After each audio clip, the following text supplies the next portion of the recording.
Good afternoon. Good afternoon.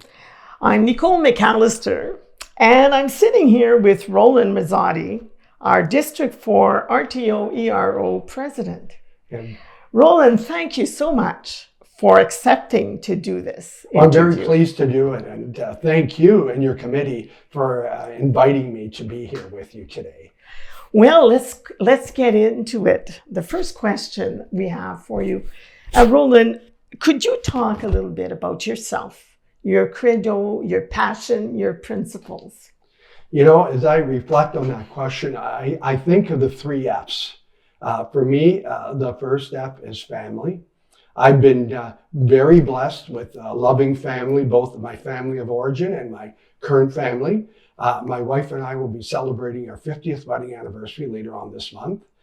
We're blessed to have two sons and two lovely daughter-in-laws and 4 grandchildren, 2 boys, 2 girls, who are those 4 kids are the light and delight of our lives, The second F for me is faith. I am an ordained Roman Catholic deacon, and for me that's an important part of who I am as a person. Yes. And I've been, a lifelong parishioner at Christ the King Parish here in Sudbury. So my faith traditions, my beliefs of faith are very important to me. And the last step is friendship.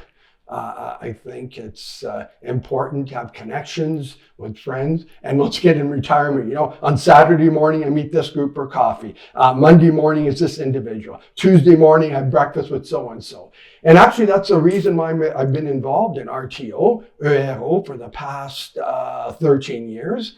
Because RTO is a great avenue for connections, for relationships, and for, real community building. Well, you really summarized it very well, the 3F. I like that. And I might be using that in future references. Well, there's actually a 4th F, fun. It's always good to have fun in those things too. So, well, that's true. So family, I get family is very important, and faith and friendship. Those are all 3 different areas that helps you through life. For sure. Yes. Yeah. So I'm going to ask you now, let's get into the educator part. What made you become an educator, and what path led you to that profession? I've always, right from the beginning, I've always loved learning and teaching. That was always a passion, and I was good at it, I wasn't good at playing sports or a musical instrument or doing any of that stuff, but I was, I did love learning. And then 2, I was very fortunate throughout my, my years of going to school that I had good teachers. And in particular, when I went to high school, I had good French teachers, and they kind of became my role models and they inspired me. So when I did go to university, I majored in French and English so that I could become a French and English teacher. And then after the 26 years, I became by the way, this was secondary, in the secondary panel. Actually, most of those 26 years were spent at St. Charles College here in Sudbury, in St. Benedict Catholic Secondary School.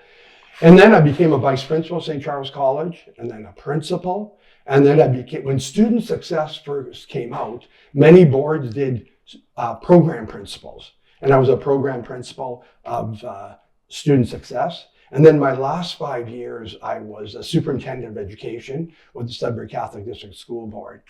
And so that brought me to the 36 years. And at that point, I retired. And then once I retired, I had a 2-year contract with the board as BLDS lead, where I was mentoring and supporting newly appointed principals and vice principals.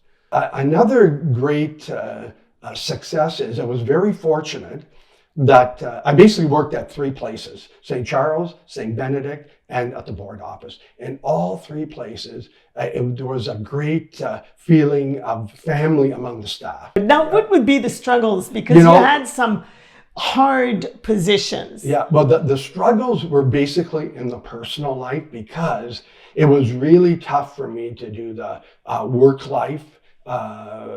work personal life balance. So, for example, Balance. particularly, well, and regardless of the position, like there was a lot of work, extra hours in the evenings, So at the end of the day, I took time away from my kids for other people's kids. And, that was a struggle. There were times when it was not easy. So. Yeah, I can imagine that would be. And any educator could vouch for that. I'm going to ask you now, okay, time flies. You retired. So, how have you been involved in the community? All right. So, since retirement? Okay, 3 areas basically.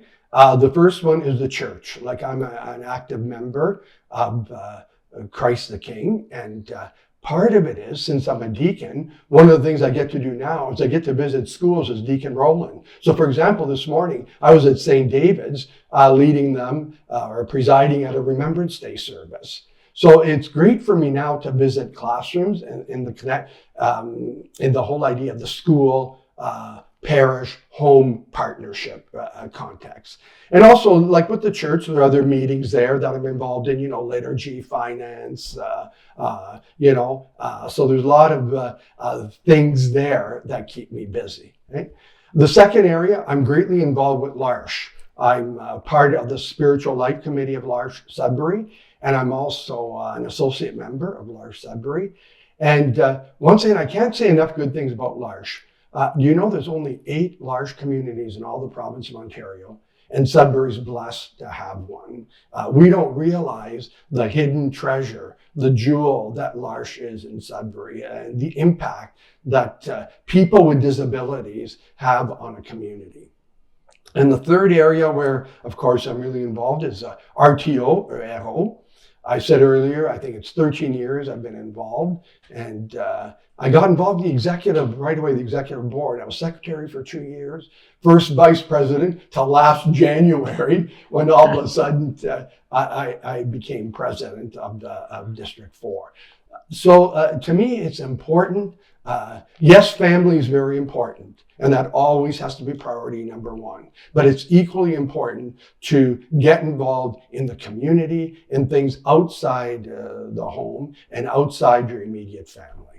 Moving on, I'm going to ask you the word of advice, or a word of advice to the younger generation. Although having, getting a career, making money, having fun, all those things are important, but don't make them the center of your life. Worry about your heart, worry about your mind, worry about your soul. So if that's any advice, is worry about the stuff on the inside too. Don't ignore what's inside you, inside the core of your being. And don't let the inside suffer at the expense of all these other externals, because that's the easy temptation, right? Is to let those things govern us and control us and even enslave us. What would you do different if you were to, if you had the choice?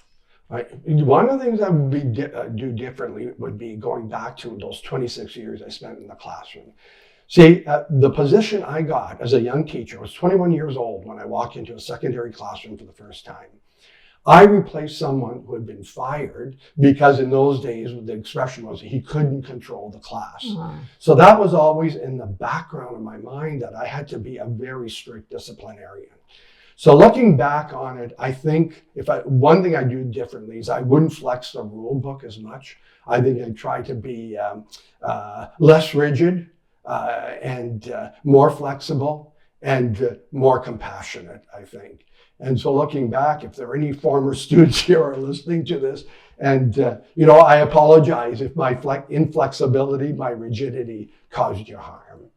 Right? What would you cherish the most? The most that I cherish are, all those encounters with the students that have graduated, and I see they're successful in their careers. They have loving families.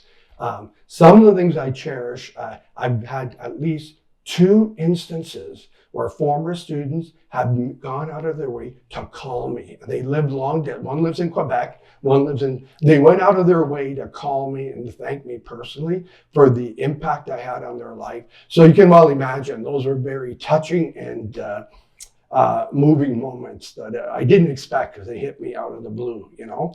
And and also I've gone to like things like reunions and to connect with students at reunions of things they remember, the gratitude they express for how, you know, in spite of myself, maybe I did help them. Maybe they did learn something from me.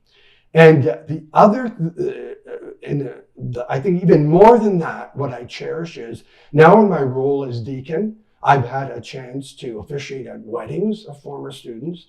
I baptized children of former students, and I've even had the privilege of baptizing grandchildren of former students. Well, that takes the cake. How many former teachers can say they've done That's that? amazing. So nothing beats the cherry on top. Nothing beats that cherry on top. Oh, that's amazing. It is. Yeah. Do you have anything else to add, I think Roland? I've covered everything that I wanted to say. I think, you know. Yeah, it's true. Just listening, you know, as I'm reflecting myself, you know, I never taught a special education class in my life. And yet here I am now involved with people with disability. You're right. My life in retirement has gone completely different direction. I'm doing things, totally different things that I never would have imagined myself doing. Well, you're appreciated, and thank you again for you're accepting welcome for the interview. Thank you for the time. I was glad to be here.